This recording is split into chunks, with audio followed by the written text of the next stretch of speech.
Rishikonda palace పై భేటీ అయిన AP మంత్రుల sub committee రాజంపేటను జిల్లాగా ప్రకటించాలంటూ ఊపందుకున్న ఉద్యమం. ఇలాంటి టాప్ 10 ఏపీ వార్తలను ఇప్పుడు చూద్దాం. విశాఖ రిషికొండ ప్యాలెస్ వినియోగంపై కేబినెట్ సబ్ కమిటీ భేటీ అయింది. ఈ భేటీలో మంత్రులు పయ్యావుల కేశవ్, కందుల దుర్గేష్, డోలా బాల వీరాంజనేయ స్వామి పాల్గొన్నారు. టాటా, లీలా గ్రూప్ వంటి పలు ప్రముఖ దిగ్గజ సంస్థలు ప్యాలెస్ వినియోగానికి ముందుకొచ్చిన అంశంపై చర్చించారు.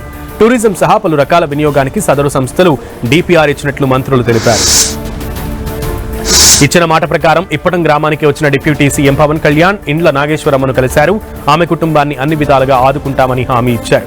ఆమెకు బట్టలు పెట్టి 50,000 అందించారు. ప్రతి నెల 5,000 రూపాయలు ఇస్తామన్నారు. ఆమె మనవడి చదువు కోసం ₹1,00,000 అందించారు.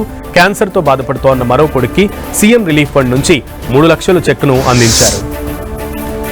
సరుకు రవాణా వాహనాల ఫిట్నెస్ ఫీజులు పెంచుతూ కేంద్ర రవాణా జాతీయ రహదారుల శాఖ ఈ నెల 11న జారీ చేసిన నోటిఫికేషన్ను నిలిపివేస్తూ ఏపీ ప్రభుత్వం మెమో జారీ చేసింది.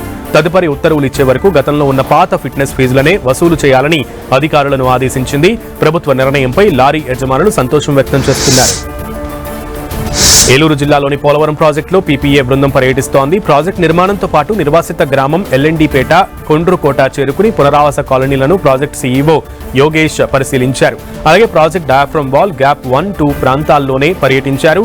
అక్కడే ఉన్నటువంటి స్కూల్తో పాటు అంగన్వాడీ కేంద్రాన్ని పరిశీలించారు. శ్రీకాకుళం జిల్లా Palasa Kashibugga municipality industrial park సమీపంలో త్రాగునీరు ప్రధాన పైప్ లైన్ కొద్ది రోజులుగా లీక్ అయి నీరు ఏరులై పారుతోందని 10 టీవీ ప్రసారం చేసిన వార్తలపై మున్సిపల్ కమిషనర్ ఈ శ్రీరాములు స్పందించారు. సిబ్బందితో కలిసి యుద్ధ ప్రాతిపదికన మరమ్మతులు చేపట్టారు. వాటర్ లీకేజీ సమస్యను పరిష్కరించడంతో స్థానికులు హర్షం వ్యక్తం చేస్తున్నారు. ఏపీ ప్రభుత్వం కీలక నిర్ణయం తీసుకుంది. సంక్రాంతి కానుకగా గ్రామీణ ప్రాంత నియోజకవర్గం మండల కేంద్రాల్లో అన్నా క్యాంటీన్లు ఏర్పాటు చేయాలని నిర్ణయించింది.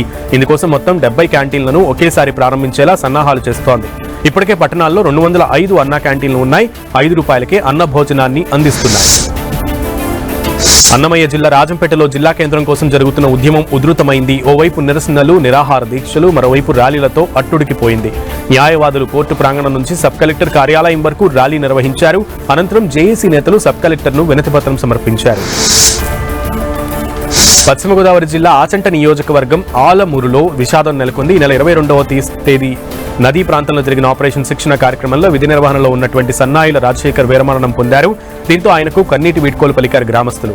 19వ ఏటనే సైన్యంలో చేరిన రాజశేఖర్ దాదాపు 7 ఏళ్ల పాటు దేశానికి సేవలందించారు. నిజానిజాలు తెలుసుకోకుండా తనతో పాటు తన కుటుంబపై కొన్ని మీడియా సంస్థల్లో తప్పుడు వార్తలను ప్రసారం చేయడానికి ఖండిస్తున్నట్లుగా మంత్రి గుమ్మడి సంధ్యారాణి తెలిపారు. దీంతో తమ కుటుంబం గత నెల రోజులుగా మానసిక క్షోభను అనుభవిస్తున్నామని తెలిపారు. తమపై చేసిన ఆరోపణలు నిజం కాదని పోలీసు విచారణలో తేలిపోయిందని మంత్రి వివరించారు. ప్రముఖ badminton star PV Sindhu Tirumala శ్రీవారిని దర్శించుకున్నారు. ఉదయం వీఐపీ బ్రేక్ సమయంలో శ్రీవారి సేవలో పాల్గొన్నారు. పెళ్లై ఏడాది పూర్తయిన సందర్భంగా శ్రీవారిని దర్శించుకున్నామని ఆమె చెప్పారు. మరోవైపు కొత్త సంవత్సరంలో మలేసియా టూర్లో బాగా ఆడాలని శ్రీవారిని కోరుకున్నట్లుగా తెలిపారు.